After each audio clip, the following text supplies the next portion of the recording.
Hello everybody, कैसे हो सब तुम लोग। जैसा कि तुम देख रहे हो वेक्टर हम लोग लगभग आखिर में पहुंच चुके हैं। तो हम लोग देखने वाले हैं स्टोक्स थ्योरम पर प्रॉब्लम। तो स्टोक्स थ्योरम पर जो प्रॉब्लम देखते हैं, स्टोक्स थ्योरम पर सबसे जो पहला प्रॉब्लम है मेरे पास, फर्स्ट प्रॉब्लम वो है by Stokes theorem. Stokes theorem का यूज करते हुए आप डाइव कर्ल एफ को बराबर 0 करें। मतलब स्टोक्स थ्योरम का यूज करते हुए आपको डाइव कर्ल एफ बराबर 0 लाना है। डाइव का मतलब तुम जान रहे हो, del dot curl F, del dot curl F.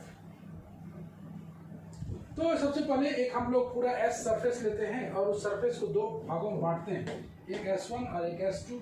ये सेपरेटर है S1 और S2 का, एक S1 है और एक S2 है। तो लेट भी with the volume enclosed by close surface, भी कोई वॉल्यूम है जो कि इनक्लोज किया हुआ है क्लोज सरफेस से, V with the volume enclosed by close surface. Then by divergence theorem हम लोग क्या जानते हैं, डाइवर्जेंस थ्योरम के अनुसार del dot curl F over V, del dot triple integral है तो भी ये हो गया तुम्हारा डाइवर्जेंस थ्योरम से। डाइवर्जेंस थ्योरम तुमको पता था कि किस में रिलेशन बताता है, वॉल्यूम इंटीग्रल और सरफेस इंटीग्रल। तो del dot curl F D V over V बराबर डबल इंटीग्रल या surface integral over S curl F dot and S. इतना हम लोग जानते हैं डाइवर्जेंस थ्योरम से। निकालना है हमें del dot curl F, del dot curl F. तो सबसे पहले इस वॉल्यूम इंटीग्रल को हमने कन्वर्ट कर दिया सरफेस इंटीग्रल में, वॉल्यूम इंटीग्रल को कन्वर्ट कर दिया सरफेस इंटीग्रल में। मतलब del dot curl F D भी बराबर आ गया है double integral curl F dot N D S. Divide the surface S into two portions S1 and S2 by closed curve C. बोलता है कि क्लोज कर्व सी के द्वारा डिवाइड द सरफेस एस, पूरा सरफेस एस है, into two portions S1 and S2 bye A close curve सी। एक close curve C के द्वारा, क्लोज कर्व सी के द्वारा पूरा एस को दो भागों में बांटा गया है, पूरा एस को दो भागों में बांटा गया, एक S1 और एक S2। एक क्लोज कर्व सी के द्वारा पूरे सरफेस एस को दो भागों में बांटा गया है, एक S1 और एक S2। देन हमें निकालना था इसको, लेकिन हमने डाइवर्जेंस थ्योरम से कन्वर्ट कर लिया इसमें, मतलब curl F dot N D S. तब हम लोग देखते हैं कि double integral curl F dot N D S बराबर, इसको लिखा जा सकता है S1 curl F dot N D S, है ना, curl F dot N D S 1 over S1 और एक over S2 by Stokes theorem. इसका वैल्यू को हम लोग यूज करेंगे तो डबल इंटीग्रल लाइन इंटीग्रल में बदलेगा, तो line integral close curve F dot दिया माइनस, तो माइनस साइन अब क्यों लगाए हैं हम लोग, इस पर बात करते हैं, बराबर 0 आ चुका है। मतलब इसको निकालना था, इसको इसके लिए सबसे पहले इसमें कन्वर्ट किए, इसके लिए एस को एक क्लोज कर्व सी के द्वारा दो सरफेस में बांटे, दो सरफेस में इस तरह का दोनों का सम आया। अब एक की जगह एफ डी आर है लाइन इंटीग्रल, दूसरे की जगह माइनस लगा है, ऐसा क्यों, एक डायरेक्शन देख लो अपोजिट में, उसी को हम लोग डील कर देंगे। तो डील कर देते हैं इसको हम लोग, negative sign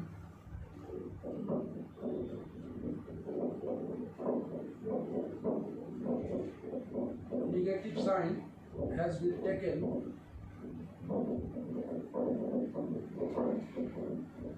taken in the second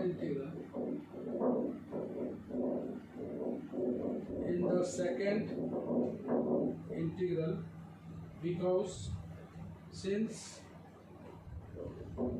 positive direction about the boundaries, positive direction about the boundaries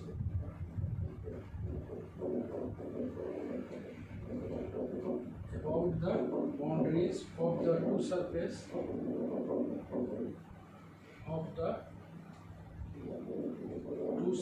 are opposite। तो फाइनली अगर हम लोग बोले लास्ट में, फाइनली बोले कि triple integral over V del dot curl F del dot curl F D V बराबर कितना आ गया है 0, इसको ब्रैकेट कर देते हैं हम लोग। Del dot curl F D V बराबर 0। फाइनली हम लोग बोल देते हैं कि डाई कर्ल एफ बराबर 0, डाई कर्ल एफ बराबर 0। यहाँ पर तुम देखो negative sign has been taken in the second integral. यहाँ पर सेकंड इंटीग्रल में हम लोग इसका निगेटिव साइन लगाए हैं। Second integral since positive direction about the boundaries of the two portion, इसका बाउंड्री इस तरह से जा रहा है, इसका बाउंड्री ऐसे आ रहा है, in the two surface are opposite, जिसके कारण इसका वैल्यू जो लग गया है क्या लग गया है निगेटिव। यही था पहला थ्योरम जिसमें हमने देखा डाई कर्ल एफ बराबर 0। उम्मीद करते हैं समझ में आया होगा। डाई कर्ल एफ मतलब del dot curl F over volume V, उसको हम लोग सरफेस इंटीग्रल में चेंज किया और सरफेस एस को एक क्लोज कर्व सी के द्वारा दो सरफेस में बांटे S1 और S2। तब वैल्यू निकालना था इसका, लेकिन निकाल रहे हैं हम लोग इसका।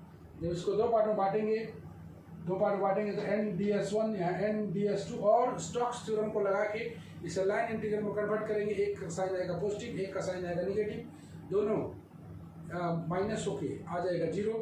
फाइनली हम लोग देखें कि del dot curl F D V बराबर 0, इसलिए हम लोग बोल सकते हैं डाई कर्ल एफ बराबर 0। डन, लिखा जाए।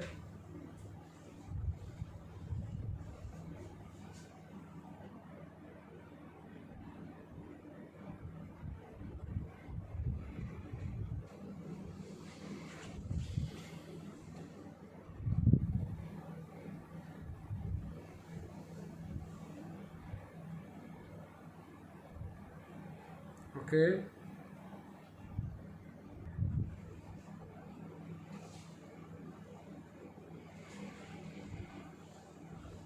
Now let us discuss about second problem.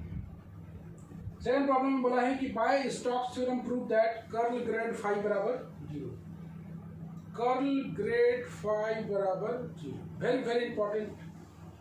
दोनों ही सवाल काफी पूछे जाने वाले हैं। कर्ल ग्रेड फाई बराबर 0।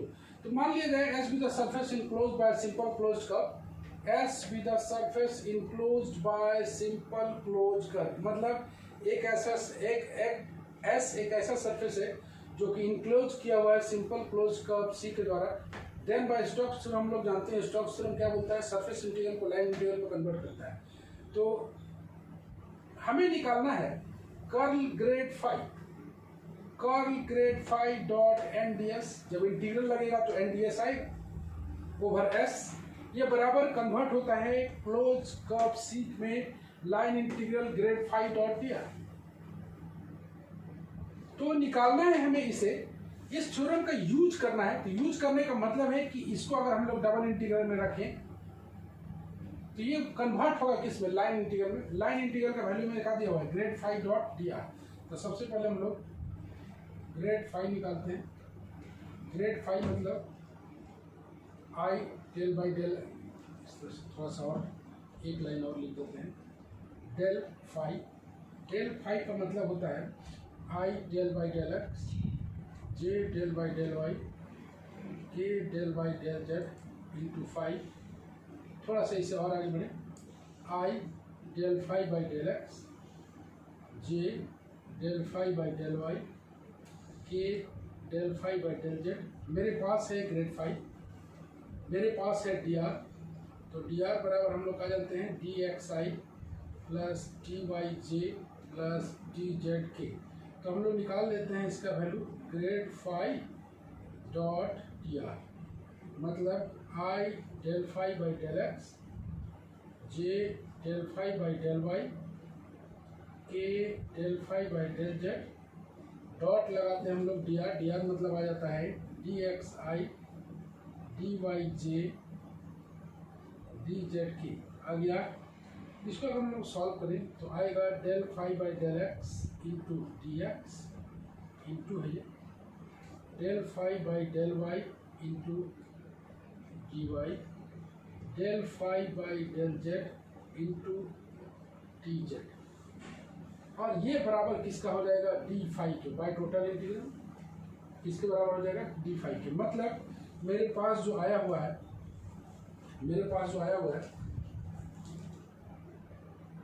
Close curve C grad phi dot dr, मेरे पास इसका वैल्यू मौजूद है C, इसका वैल्यू कितना आ गया है d फाई। अब अगर हम लोग लेते हैं इसको d फाई, तो d फाई अगर हम लोग इसको इंटीग्रेट करते हैं तो आ जाता है फाई, और ये आ जाएगा a टू a। अब a टू a के बारे में हम लोग थोड़ा सा डिस्कशन कर लें। a to a, where a is the any point on C, where a is the any point on C, तो फाइनली आ गया है C grad phi dot dr बराबर कितना आ गया 0। therefore सरफेस इंटीग्रल कर्ल ये वाला curl grade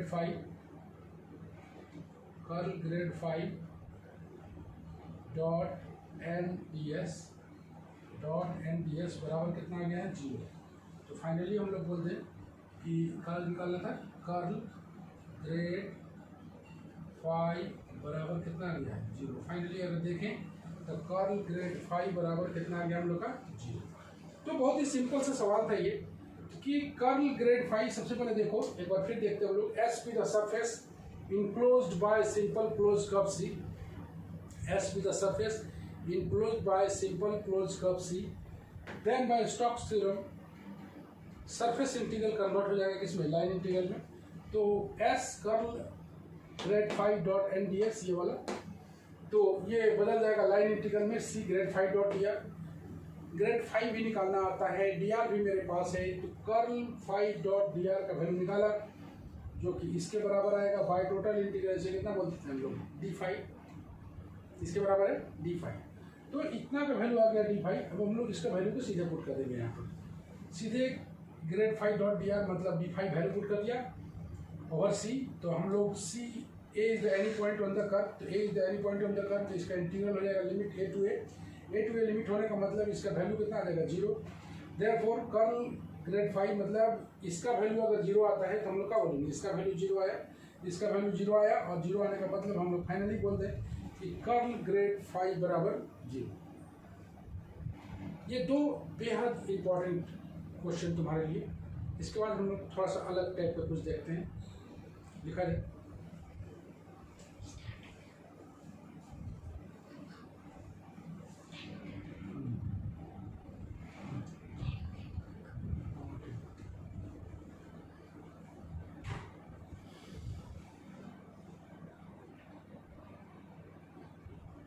okay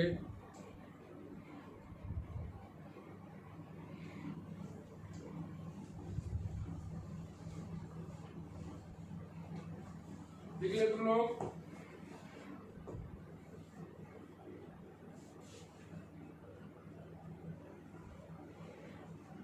okay done. हम लोग आगे बढ़ते हैं और नंबर 3 सवाल पर आते हैं।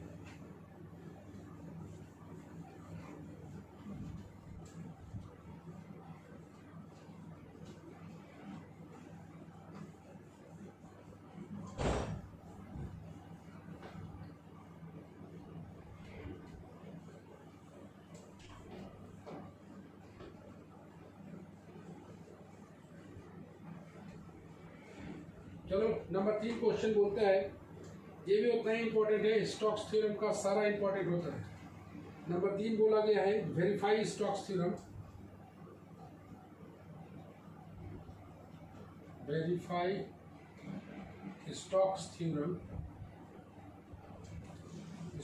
थ्योरम फॉर एफ बराबर Y i z j x k where S is the upper half surface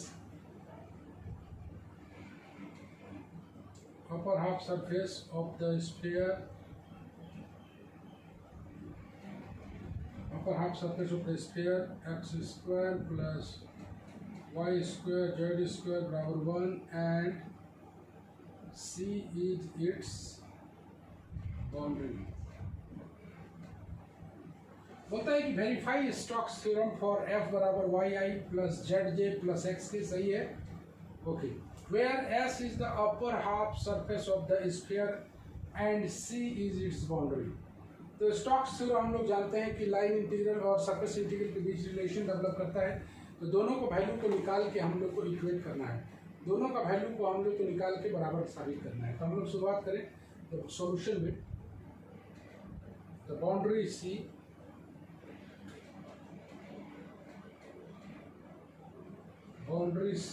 of S is a circle in the xy plane, जिसका रेडियस 1 है, whose radius is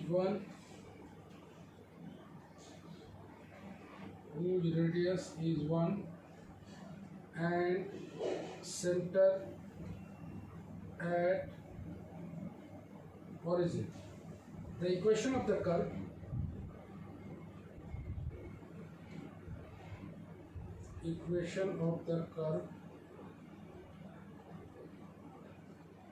x square, equation of the curve C is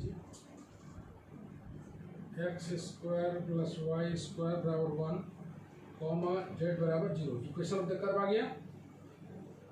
late x बराबर cos t, y बराबर sin t, z बराबर 0 and t का variation हो जाएगा 0 से लेके 2 पाई तक।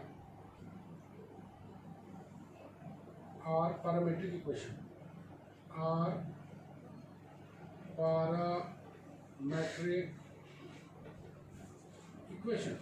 जब तुम लेते हो X square plus Y square बराबर 1 और जेड बराबर 0 तो इसका पैरामीट्रिक इक्वेशन कितना लोगे? एक्स बराबर कॉस टी, वाई बराबर साइन टी, और जेड बराबर 0 मेरे पास है। पैरामीट्रिक इक्वेशन तुम जानते हो कि एक सर्कल के रूप में है, इसका मतलब है सर्कल का पार्ट है, इसीलिए हम लोग टी का वेरिएशन कहाँ से लेंगे? 0 से लेंगे 2 पाई तक। तो हम लोग इसका वैल्यू निकाल लें। F dot D r, F मेरे पास है, कहाँ है एफ है मेरे पास y i z j x k dot D R मतलब d x i d y j d z k value निकाल लें हम लोग। क्लोज कर्व सी चल रहा है, यह आ जाएगा Y D X plus Z D Y plus X D Z. तब इसको हम लोग फाइनली बोले कि जेड बराबर चूँकि 0 है, ये वाला दोनों पार्ट खत्म हो जाएगा, ये बच जाएगा क्लोज कर्व सी वाई डी एक्स। चूँकि जेड बराबर कितना है 0, जेड बराबर 0 मतलब डी जेड बराबर 0, ये दोनों पार्ट खत्म हो जाएगा। तो फाइनली बच जाएगा वाई डी एक्स, और वाई डी एक्स को हम लोग वाई जेड बराबर 0 एंड डी जेड बराबर 0 आ गया। तो हम लोग इसको अगर सॉल्व करें हम लोग तो ये आ जाता है वाई डी एक्स, तो वाई डी एक्स मतलब 0 to 2 पाई, ये आ गया। लिमिट क्लोज का हट रहा है तो वाई के जगह पर डाल दिए हम लोग साइन टी, वाई की जगह साइन टी, और इसको हम लोग लिख सकते हैं D x by D T into D T, मतलब आ जाएगा 0 to 2 pi sine T D x by D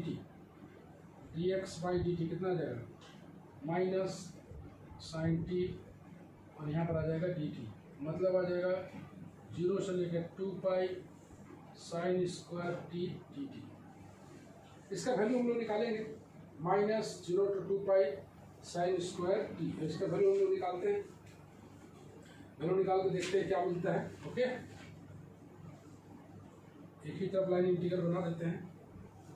value निकालते हैं हम लोग माइनस 0 to 2 पाई, यह जाता है 1 minus cos 2t d t आ जाएगा 1 माइनस कॉस 2t बाई 2 आ गया। यह आ जाएगा माइनस 1/2, हम लोग अलग ले लें, यह आ जाएगा t 0 to 2 पाई माइनस इसका इंटीग्रल करेंगे हम लोग साइन 2t 1/2 0 to 2 पाई, याद आएगा -1/2, याद आएगा 2 पाई, ये 2 पाई पुट करोगे याद आएगा 4 पाई, ये भी 0 पुट करोगे भी 0, मतलब ये वाला पार्ट पूरा 0, मतलब आ गया -पाई। मतलब इस पूरा लाइन इंटीग्रल का वैल्यू जो आया finally close curve C F dot D R का जो वैल्यू आया वो कितना आ गया -पाई। अब हमें सरफेस इंटीग्रल निकालना है और उसे बराबर दिखा देना है -पाई के। डन, ठीक है।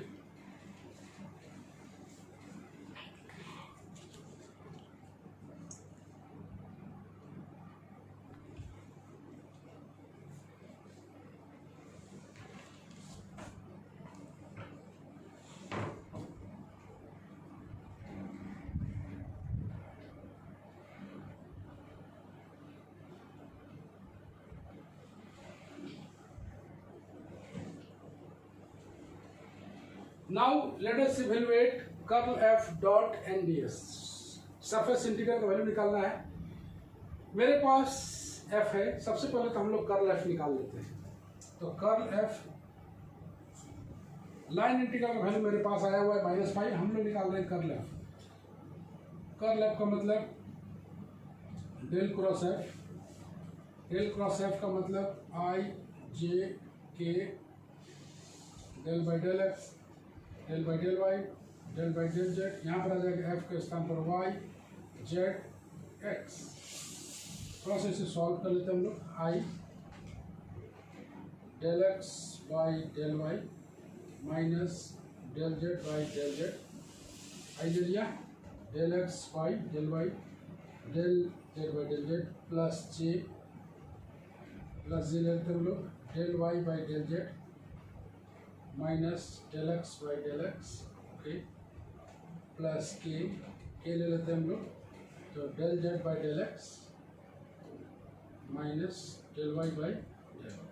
आइए ये हो जाएगा 0, तो आ जाएगा -i माइनस जे, यहाँ भी 1 हो गया, ये 0 हो जाएगा, ये 0 हो गया -k।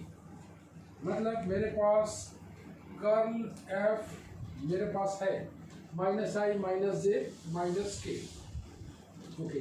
if S1 be the region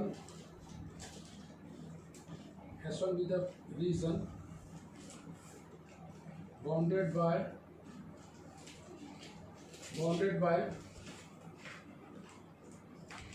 by circle C, bounded by the circle C, then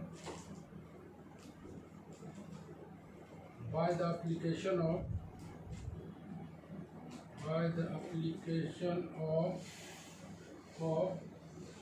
Gauss divergence theorem, S याद रहेगा curl f dot n ds बराबर S1 curl f dot k ds। तो मेरे पास इधर हम लोग रेस्ट बना लेते हैं। Double integral S1 curl f मेरे पास है -i माइनस जे माइनस के डॉट के ds, मेरे पास आ जाएगा S1, ये तो खत्म हो जाएगा -ds और ये आ जाएगा -S1 बट S1 बराबर एरिया ऑफ द सर्कल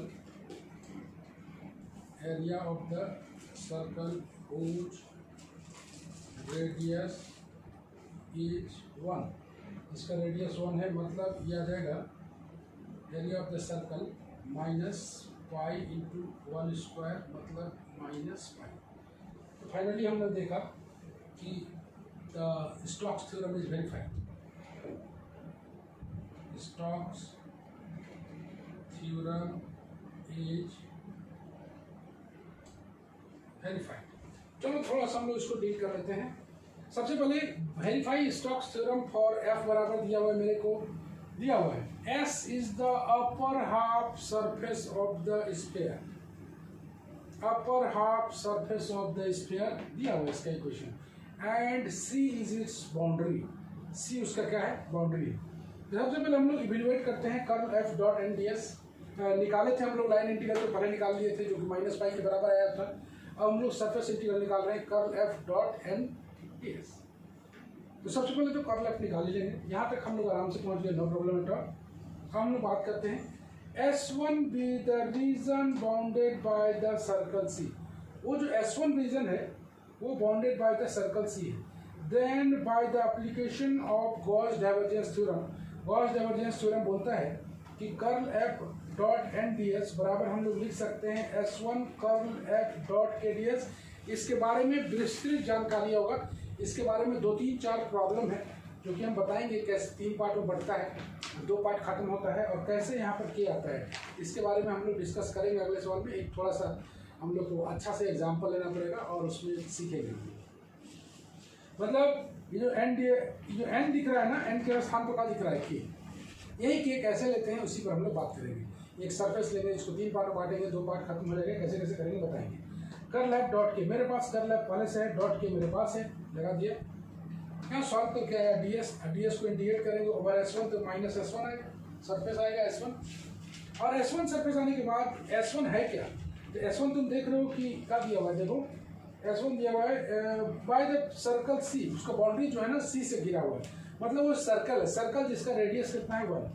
तो सर्कल ऐसा circle, area of the circle whose radius is 1, तो area of circle minus pi R square, R मेरे पास है 1, पुट करेंगे माइनस पाई आएगा।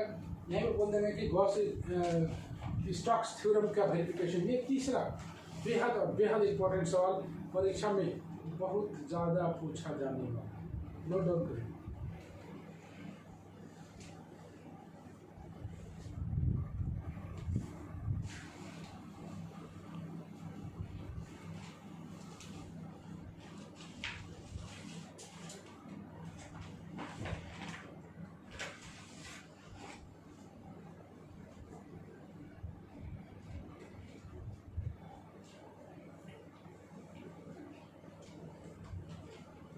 ओके, तो कैसे करके देखा इसमें हम बताएंगे अच्छी तरह से।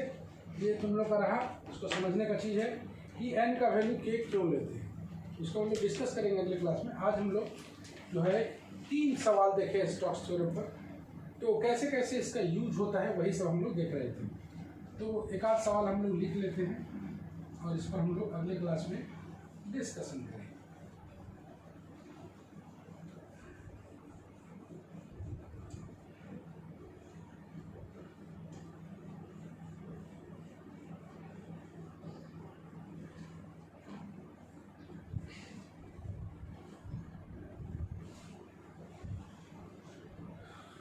जैसे एक सवाल सिमिलर मोड में है, इसे तुम बना सकते हो होमवर्क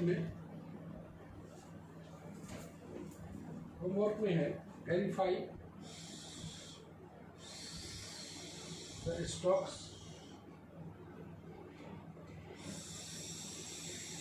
थ्योरम फॉर एफ बराबर x square plus y minus 4 into i 3xyj 2xz plus Z square k, देख लो x square plus y minus 4 plus 3xyj plus 2xz plus Z square k, where s is the upper half of the sphere,